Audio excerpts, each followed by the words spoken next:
خدا خبر میدهد آن روز چنان روزی هست که فرزند برای کمک کردن پدرش هیچ قوت ندارد، هیچ شرایطی ندارد و پدر هم برای نجات دادن فرزندهاش هم هیچ شرایطی ندارد، بلکه یوم یفر المرء من اخی و امه و ابی و صاحبتی و بنی لكل امرئ منهم یومئذ شأن یغنی. بلکه خدا میگوید آن روز چنان روزی هست که تا جایی که پدر بالای سری فرزند خود سیله کند، فرزند خود در آغوش گیرد، تا جایی که فرزند پدر خود در آغوش گیرد، بلکه از یکدیگر جدا می شوند و می گریزند. پدر راه گریزش دیگر راه است، فرزند راه گریزش دیگر راه است، مادر راه گریزش دیگر راه است، دختری او دیگر راه را برای خود پیشه می کند. هر کس هر یک راهی را برای گریز برای خود انتخاب می کند.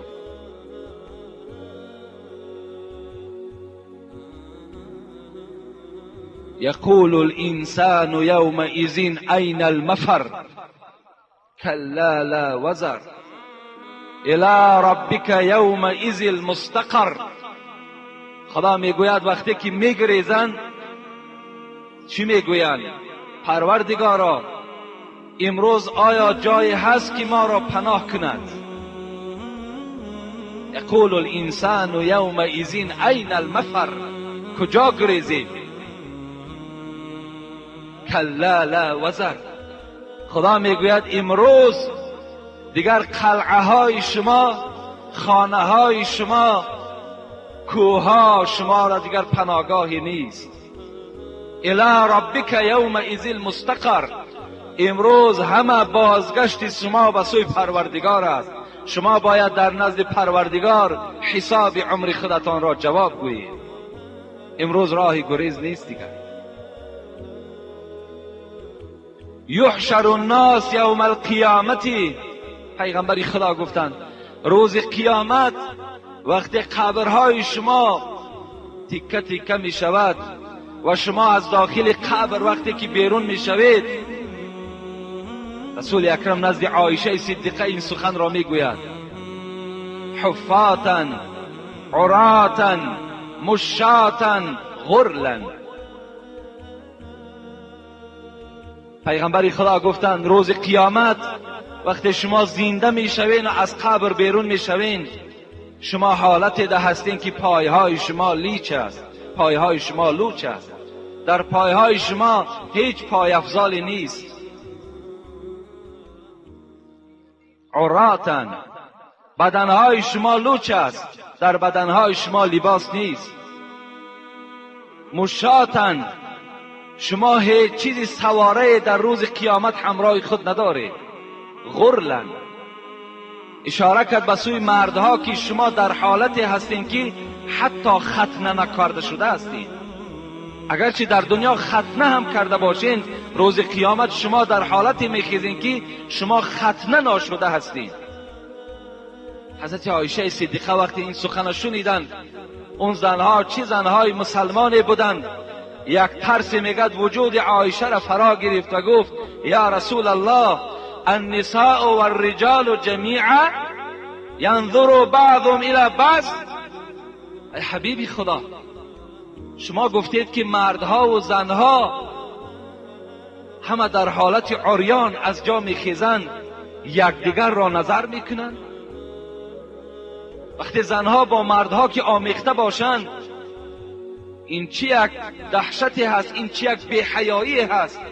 مردها زنها را تماشا کنند و زنها باشد مردها را تماشا میکنند. رسول اکرم گفتند: یا عایشه، ای عایشه، الامر اشد من ان ينظر بعضهم الى بعض. ثم قرأ. عایشه گفتند میگویی که زنها مردها را نظر میکنند مردها زنها را تماشا میکنند، الامر اشد. آن روز گفت چنان روز دهشتی هست، آن روز گفت چنان روز هولناکی هست که انسان در پهلوی بدای خود را نمیشناسد کی هست و نظرم نمیکند. حتی اگر در پهلویش پدرش باشد و پدر نظر نمیکند، در پهلویش مادرش باشد و مادرش نظر نمیکند.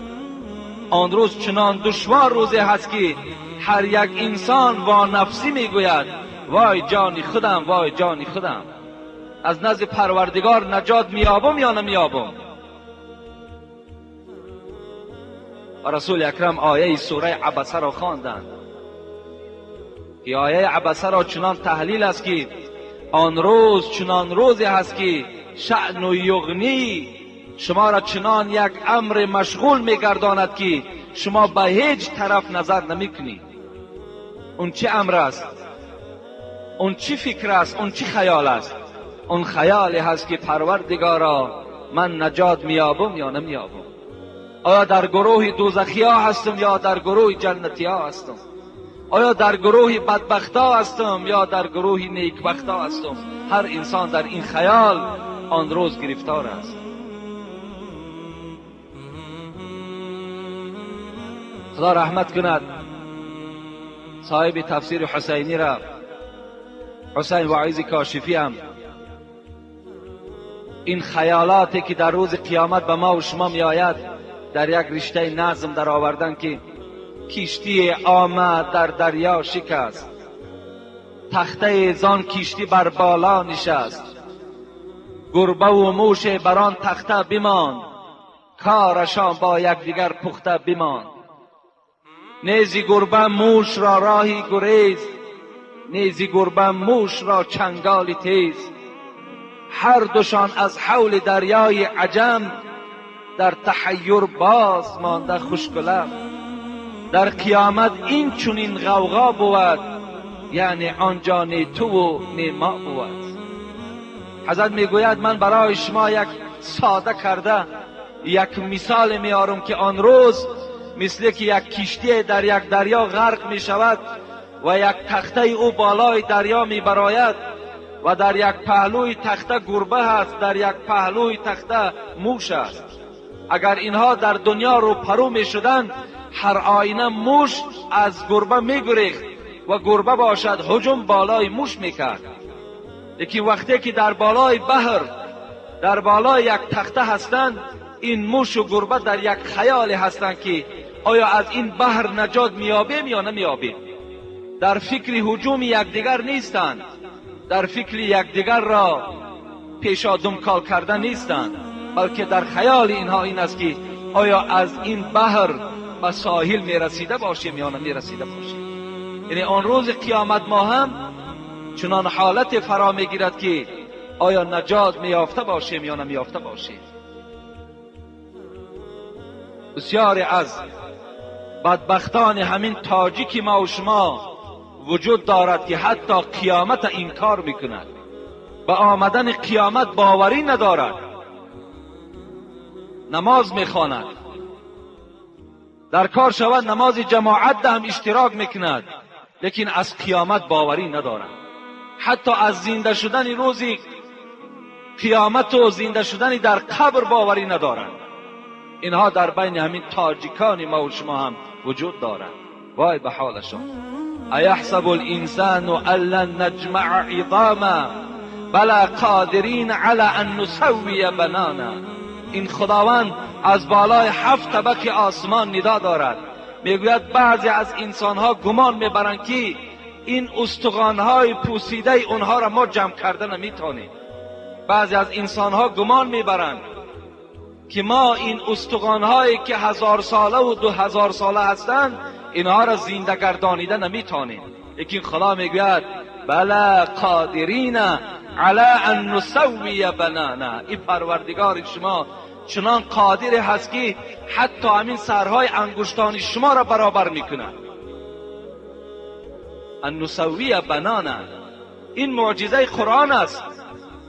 امروز اگر شما نظر کنین، اگر در دنیا 6.5 میلیارد آدم زندگی کند، سر انگشتان از یکدیگر با یکدیگر مانند نیستند. 6.5 میلیارد آدم، 6.5 میلیارد نوک انگشتان دیگرگون است.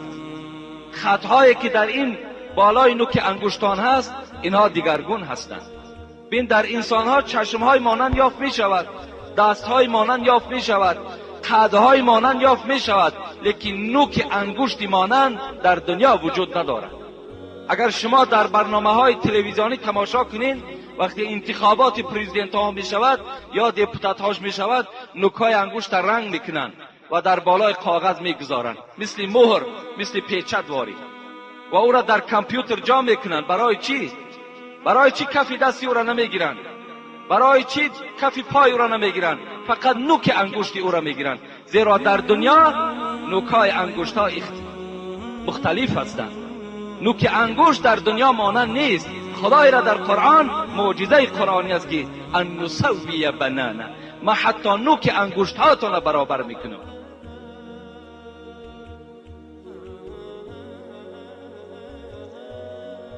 اون خداوند فریاد میزد است، ندا میکرده است. چی ندا میکرده است؟ ندا میکرده است که پروردگارتان را سجده کنید. یدعون الی السجود فلا یستطیعون. لیکن یک گروه انسان ها خداوند را در روز قیامت سجده کرده نمیتونند. خدا میگوید طایفه های هستند که خداوند را در روز قیامت که روزی هست که فقط رحمت الهی در کار است،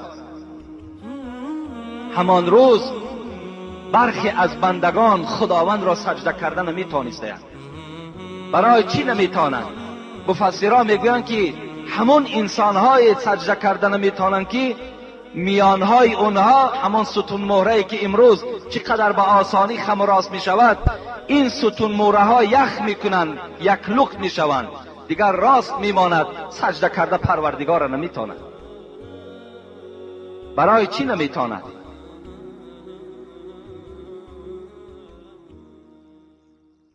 یوم یکشف عن ساق و یدعون الی السجود فلا یستطیعون خاشعة ابصارهم ترهقهم ذلة. وقتی که خداوند میگوید سجده کرده که نمیتوانند، چگونه آنها را یک خجالت فرو میگیرد، چشمهاشان میشکند، چشمها را پیش سینه ها را نظر میکنند و یک ذلت، یک خاری آنها را فرا میگیرد. چگونه که در دنیا یک آدم ما و شما در بالای جنایتش به دست میگیریم، در بالای زیناکاری به دست میغلطد، یا بینماز است، در بین مردم خجالت است، از این هم خجالت وزنین در روز قیامت همو انسانهای را فرا میگرفت است که در محشرگاه پروردگار را سجده کردن نمیتواند. سجده کردن نمیتواند. در دوامش میگوید خداوند وقد كانوا يدعون الى السجود وهم سالمون. برای چی اینها پروردگار را در روز قیامت سجده کردن نمیتونند؟ زیرا که در دنیا اینها تنی سالم داشتند، اینها دستهای با قوت داشتند، پایهای حرکت میکردگی داشتند، میانهای خم و راست میشدگی داشتند.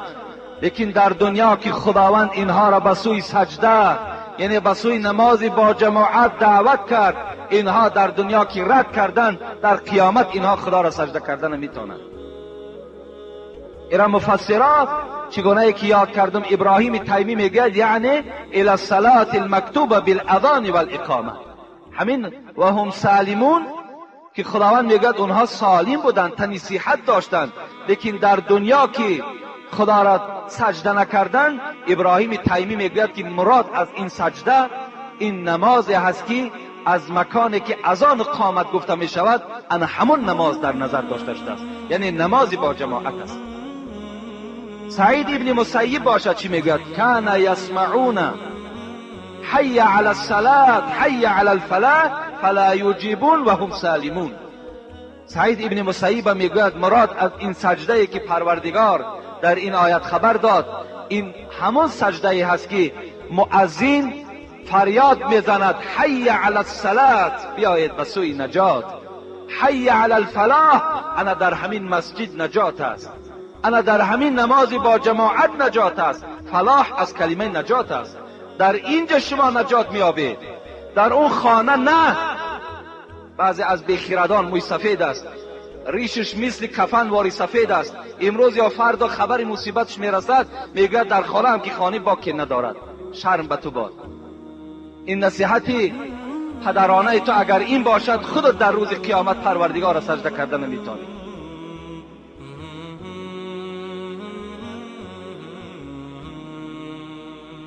سعید ابن مسیب میگوید فریاد میزند مؤذن حی علی الصلاة، به معنای ایتی، بیایید بیایید ای مردمی که در خانه هستین بیایید. برای چی میگوید حی علی الصلاة؟ فریاد زده ایستاده است خیزید از خانه ها را ترک کنید. در خانه باید زن نماز خواند، در خانه باید نماز سنت خوانده شود، نماز نافله ها خوانده شود. برای فرض نماز در مسجد خوانده شود. حی علی الصلاة، بیایید به سوی نماز.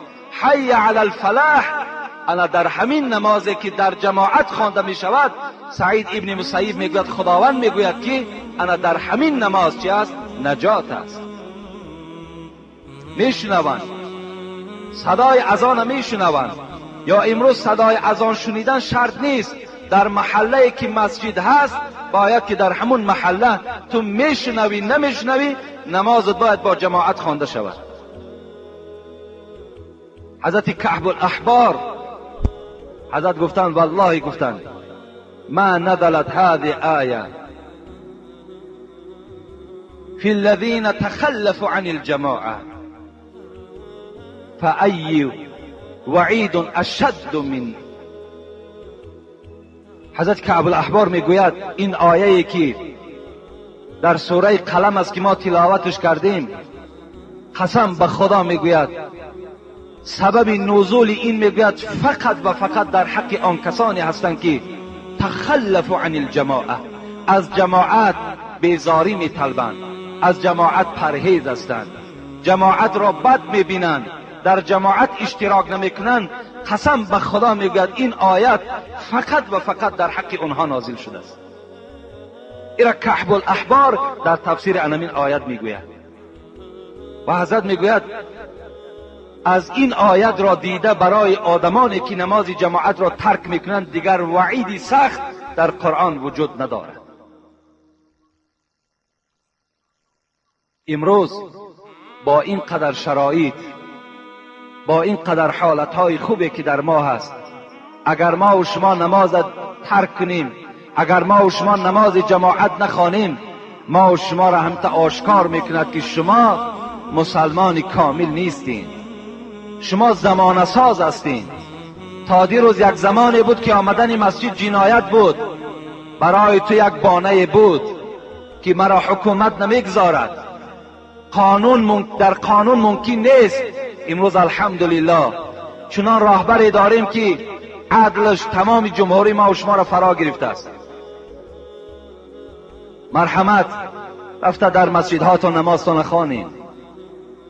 قانون برای ما و شما امروز هیچ مانعی ندارد، هیچ صدی راه نمی شود، فقط ایمان کامل در کار که تا که سنت پیغمبر تا ترک نکنی. صوفی علیه را خدا رحمت کند در رشته های نظم میگوید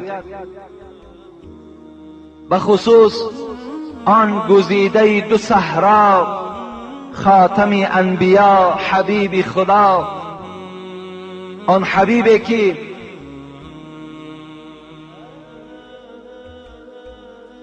سروری هر دنیا نصیب اوست. این حبیب خدا را حکایت میکند وقتی آخر که ماند از پا باز، گوش او را رسید بانگی نماز. این ترجمه و تحلیل حدیث پیغمبر خداست. وقتی که این محبوب دلها، این حبیب خدا وقتی که میگوید از پا که ماند، پایها که دیگر دردمند شد، بیماری بستری شد، دیگر قوت راه گشتن نداشتند، وقتی آخر که ماند از پا باز، گوشی او را رسید بانگ نماز. در جاگه خواب بودند، حضرت قوت راه گشتن نداشتند. بناگاه حضرت بلال اذان داد، فریاد زد حی علی الصلاة حی علی الفلاح. حبیب خدا در این جاگه خواب بیقرار شدند، اذان شنیدند. حبیبی که بار هم نماز بی جماعت نخواندند، 5 وقت در مسجد نمازی با جماعت میخواندند. بازم این نمازهای جداگانه داشتند و 5 وقت نماز سیر نمی شدند. این حبیب خدا وقتی که از پا ماند، گوش او را رسید بانگ نماز. گفت بر مرتضی مرا بردار، جانب مسجد جماعت آ. حضرت علی که در خدمت حبیب خدا که قائم بودند، با حضرت علی خطاب کرد. علی گفت مرا بردار، مرا بردار که از داخل مسجد مؤذن فریاد دارد که بیاید به سوی نماز بیاید که در این نماز نجات است. مرتضی که به خادمی سر داشت، مصطفی را به پشت خود برداشت. حضرت علی خدمتگار رسول اکرم، داماد این حبیب خدا، رسول اکرم را آب طهارت دادند. حضرت طهارت کردند، در پشت خود بار کردند. در روایت ها می آید که 3 بار حضرت علی او را آب طهارت می داد.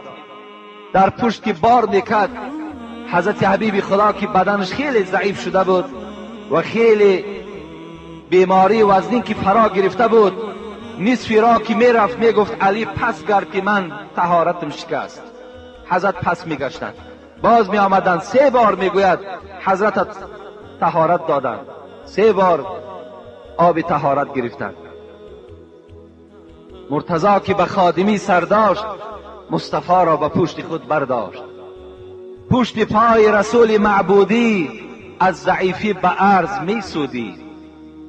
حضرت میگوید وقتی که برداشتن، حبیب خدا گفتن در بعض روایت که ای علی، مرا آنقدر بردار که پایهای من در زمین شکیده رود، تا که آثار قدم من در نزد پروردگار ثواب دارد. هر کدام شما وقتی که از خانه قدم زنان می آید، در هر یک آثار، در هر یک قدمی که داشته شما، خداوند برای شما مغفرت گناه وعده کردگی است. این حدیث های صحیح پیغمبری خدا. حضرت گفتند که مرا آنقدر بردار که پشت های پای من در زمین شکیده رود. اون زمان ها این گونه رسته های تازه و آباد نبود. اون زمان ها قمزار بود. اون زمان از خس و خاشاک خالی نبود. پشت پای رسول معبودی از ضعیفی به عرض می سودی. از گرمی زمین میگوید صوفی اللیار که پشت پای حضرت سخته با چنین مهنت و مشقت و درد و جماعت ادای طاعت کرد. با این قدر مشقت، با این قدر کلفت، حبیب خدا در بالای بستر خواب نکردند، بلکه جایگاه را ترک کردند. آمدن، قوت ایستادن نداشتند. گفتند که ابوبکر صدیق پیش در آید. ابوبکر صدیق پیش در آمدند و حبیب خدا از پس او نماز خواندند. در این گونه حالت وزنین رسول اکرم نمازی با جماعت ترک نکردند. از این خاطر صاحب مختصر خدا رحمت و مغفرت کند میگوید الجماعت سنت مؤکده. جماعت سنت مؤکده هست. اگر شما قدرت داشته باشین، اگر شما شرایط آمدن مسجد داشته باشین، لکن بازم این مسجد نآیین، شما ترک سنت مؤکده کردین، شما در نزد پروردگارتان گناهگار میشوید. ببینید امروز چنان امت اسلام را یک تنبلی، یک غفلت چنان فرا گرفته است که اگر ما و شما را 1 کیلومتر یا 2 کیلومتر اگر معرکه خوردن باشد، قوت داریم، شرایط داریم، میریم برای نفس، برای سیر کردن نفس میریم. لیکن برای که نماز ما در مسجد خوانده شود و این عمل ما طبق گفته حبیب خدا شود، این ما و شما رد میکنیم. به نزد هر طعام پهلوانی، خدا رحمت کند جنونی را، حال ما و شما را دیدن طعام خورها، نفس پرورها ما و شما را دیدن حضرت چی گفتن؟ خطاب کردند به نزد هر طعام پهلوانی، به وقتی بندگی رنگی زنانی. وقتی اگر عبادت پروردگار شود، وقتی که اذان از بالای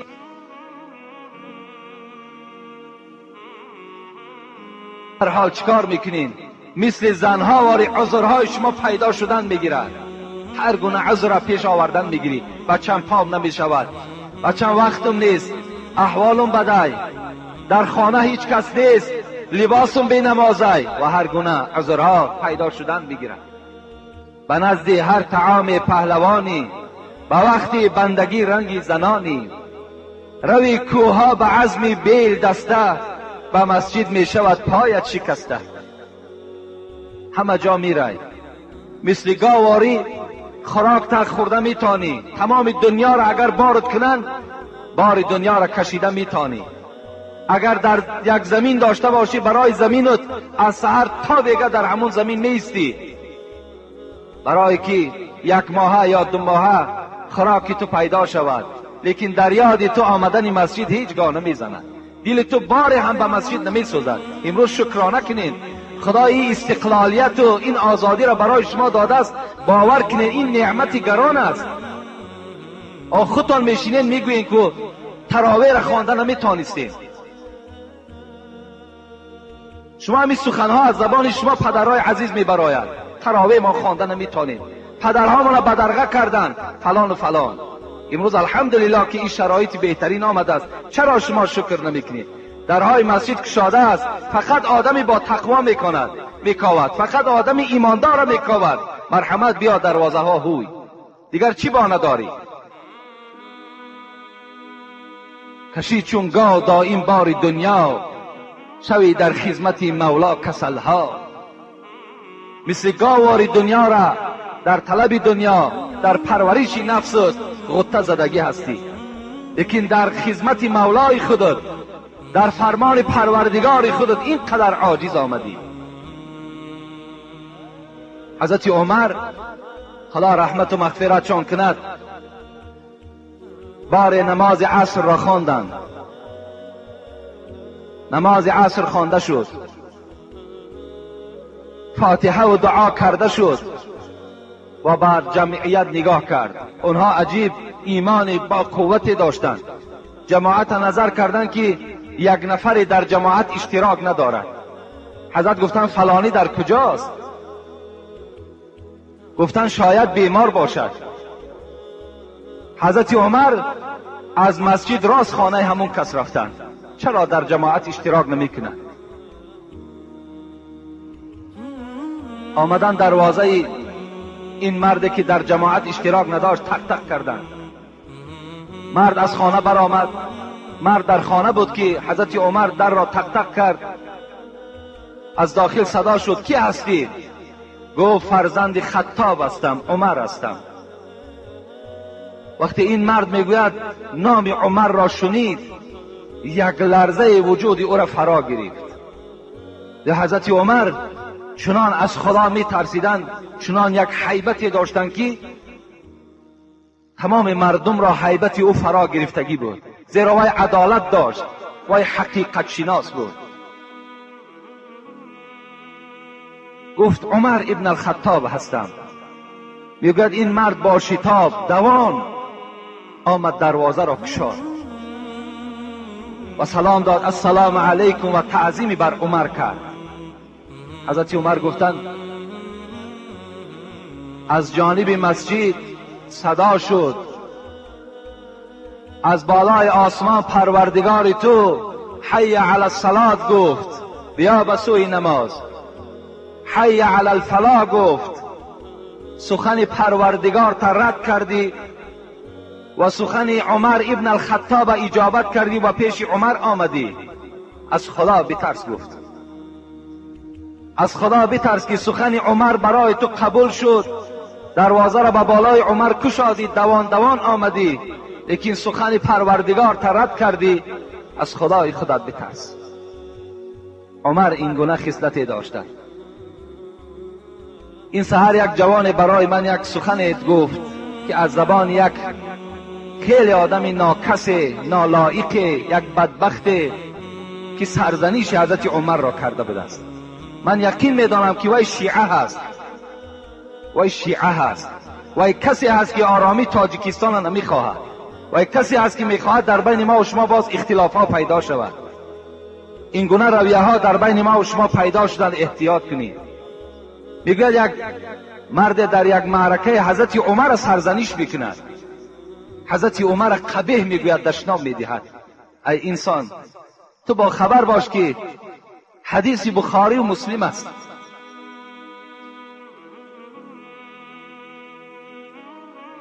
باری میگوید پیغمبر خدا در طرف راستش ابوبکر صدیق بود، در طرف چپش حضرت عمر بود. میگوید به طرف مردم اشاره کرد، روز قیامت گفت دستای هر دی ایشان قپی، دست ابوبکر دست عمر. روز قیامت گفت از قبر ما هم چنان میخیزیم، با عمر و با ابوبکر میخیزیم. این یک شرف است که در پهلوی پیغمبر خدا ابوبکر خوابیده است، امروز در پهلوی پیغمبر خدا عمر خوابیده است. این شرف است. ان الله جعل الحق على لسان عمر و قلبه. پیغمبر خدا را حدیثش است که خداوند حقیقت را در دل و زبان عمر نهادگی است. ای عمر گفت چنان حیات بسر میبری که یک رفیق در حیاتت نمیابی، زیرا تو حقیقت گو هستی. چنان حقیقت داری که یک رفیق را تو در دنیا صاحب نمیشه. این خصلت های خوب عمر بود.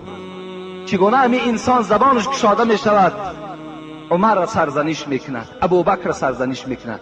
خوش به حال همون جوانی که در همون حالت دندان این بدبخت را میشکند، خوش به حالش. بار حضرت عمر میگوید شب بود، اون حضرت از تمام اهالی مدینه خبر میگرفت، شب خواب نداشتند. آیا برای اونا خواب شیرین نبود؟ خواب شیرین بود، لیکن از قیامت میترسیدند، حق رعیت پایمال نمیکردند. شب بود. میگوید عبدالرحمن ابن عوف میگوید همراه من بود. شب وقتی در کوچه های مدینه میگشتیم، نگاه کردیم که در یک گوشه مدینه یک علاوه میسوزد. عمر گفت این کی باشد در این نصف شب؟ وقتی نزدیک آمدیم نگاه کردیم که یک زن 4 فرزند دارد، فرزندهاش گریه دارند، با آواز بلند میگویند مادر جان گرسنه ماندیم، مادر جان گرسنه ماندیم. عمر وقتی صدای این نگاه تفلکا را شنید، عبدالرحمن میگه دیگر طاقت نکرد و از این مادر پرسید در این دیگ چی داری؟ گفت در این دیگ آب دارم و در داخلش یک چند دانه سنگی را پرتافتم و این فرزندها را فریب داده ایستادم که الحال خوراک شما تیار می شود، الحال خوراک شما تیار می شود. شاید که اینها را خواب برد، لیکن خواب نمی برد. این مادر میگوید عمر را نشناخت، ندانست که این عمر است. حضرت میگوید دوان عبدالرحمن را گرفت و با بیت المال آمد میگوید یک مقدار روغن و یک مقدار عسل و یک مقدار آرد را گرفت و آمد. میگوید خود عبدالرحمن میگوید حضرت میگوید آمد که الک آتش خاموش شده است، خود میگوید علاو میکرد، پوف میکرد، از ریشه های مبارک میگوید دود بیرون میشد، گلوی مبارک میگوید دود فرا میگرفت، پوف میکرد، علاوه این دیگ را در داد. خود با دست خود میگوید یک آتله تیار کرد و در پیش این زن و کودک ها گذاشت. این زن گفتن که خوش به حالت، گفتن ای مرد، گفتن کاش که در جای عمر تو میشدی و این مدینه و این خلافت مؤمن ها زیبنده تو بود. گفت چرا عمر در تخت خلافت نشستگی است؟ عمر میگوید گفتن ای مادر، گفتن این شهر کلان است، عمر به همه این نمیرسد، عمر از حال همه شما درکدار نمیشود.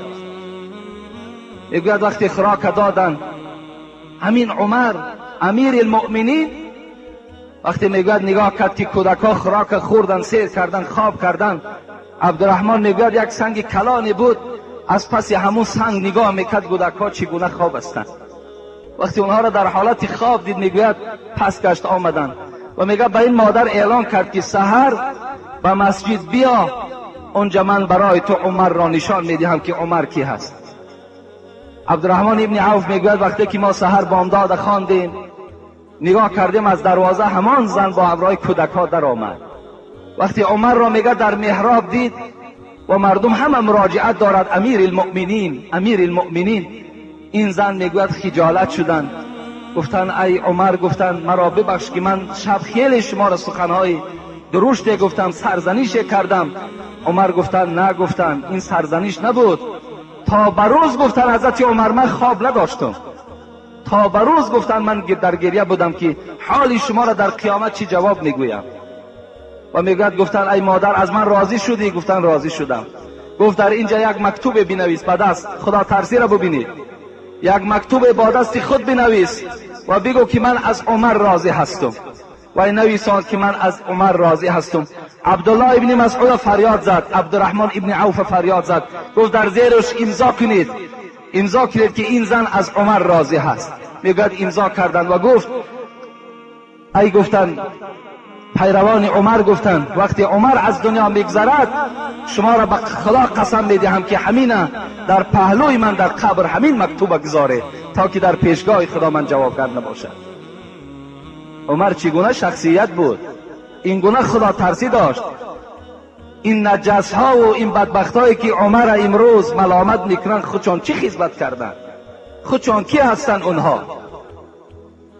اگر اونها را تفتیش کنیم با ما که یگان حرامی هست، وای از بلد زنا هست، وای حلالی نیست، بار هموای بدبخت دو رکعت نماز تهجد در شب خواندگی نیست، یک آدم نماز خوان کردگی نیست، میخیزن عمر سرزنش میکنن. در این مسئله ما و شما با احتیاط باشیم.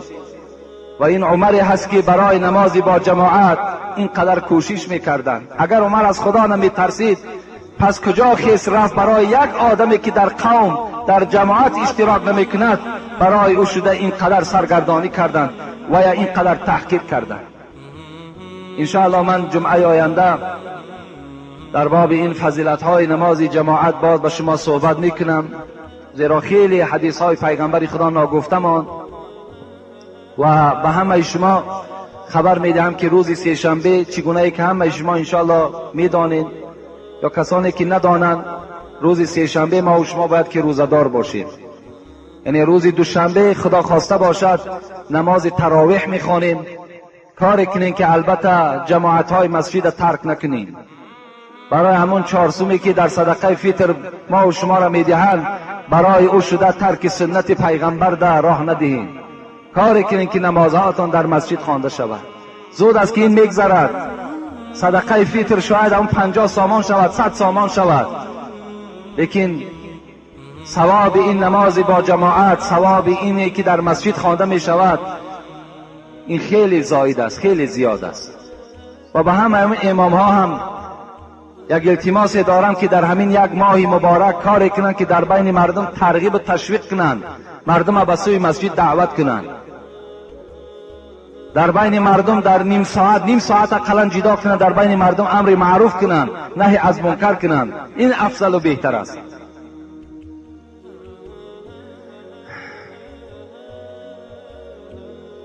چند برادرها امروز در مسجد که برای بنای مسجد امروزها ما و شما میدونیم الحمدلله که خیلی کار یعنی با صورت بلند رفته ایستاده است. اینم باشد البته از یاردم شما خالی نیست و امروز خیلی یعنی گرانی و وزنینی در ساختن البته عمارت ها آمدگی است که همه شما میدانین. اگر مبادای از شما من یک خواهش دارم که در خانه هاتون اگر همین ارماتور داشته باشین کدام مثال اندازه نباشد. این کاری بسیاری یک چیز است که اگر هر کس یک تایی پرتاید میدونید چند قدر ارماتور میشد، ثوابش مثال برای شما میرسد. امروز همه این دما قوت پیدا کردن نمیتونیم که خریم، همه این بسیار خراجات کلانی هست. بازم این الحمدلله که امروز خیلی آدم ها یعنی یاردم ها کردن. میخوام در حق اینها ما و شما یک دعا کنیم که برادر ما مقسوم میرزا از که سیمین فروش هستند، سیمین روان کردن، اکای بهرام در حق پدرشون گفت از دعا کنید. برادرمان حاجی بوری خان که اعضای مسجد ما و شما هستند و اینم برادرم در مسجدم یاردم کردن. یک برادر دیگه میگه جرقله میرفته است، همینجا یک مبلغ گذاشته است که در حق من دعا کنید. انا ارکیتکتری شهرم برای کشیدن رسم همین مسجد خدمتی خودشان گذاشتن، در حقشون گفتن دعا کنیم. برادر ما خیرالدین پسر اکای باقی مراد یک قالین میگد آوردن به مسجد. فتح الله پسر بابا خان و مگزین ساختمانی که میخچه و تخته و دیگر چیزها آوردن در حق اون کسانی که در ساختمان مسجد یاری رسانده ایستادند. یعنی در اینجا باز و زمانی که جوانهایی که ما با پول کار میکنن، باز مثل بابای حاجی شاهین و بابای شریف و دیگر دادرهایی که من با اونها خبر میدهم میان در اینجا خدمت میکنن، خیلی خدمتی کلان اونها هم رسیده ایستاده است. بابای استا شریف است، دادرمون شیرعلی هست، حاجی نعمت الله که خیلی با کم ازش خیلی خدمت‌های زیاد میکنه در همین مسجد ما، و یک معلم دیگر هم 100 سامان آورده دادن. برادرمون اکبر در اینجا خدمتاشون هست. اینجا بسیار در حق صندوق خیریه هم خدا را شکر که یعنی هر جمعه ما از این حساب صندوق خیریه همین معاش جوانها را داده میتونیم، اون کسانی که در مسجد علاقه خدمت کرده ایستادند. محمد برادرمون 50 سامان سری نو یافته است، دعا کنید که یعنی قاری قرآن شود گفته. خب برای پایه های مسجد هم یک برادرمون حاجی هم در همین جای یاردم کردگی هستند، در حق پدرم گفته است دعا کنید. و محمد رحیم سنگ آوردن.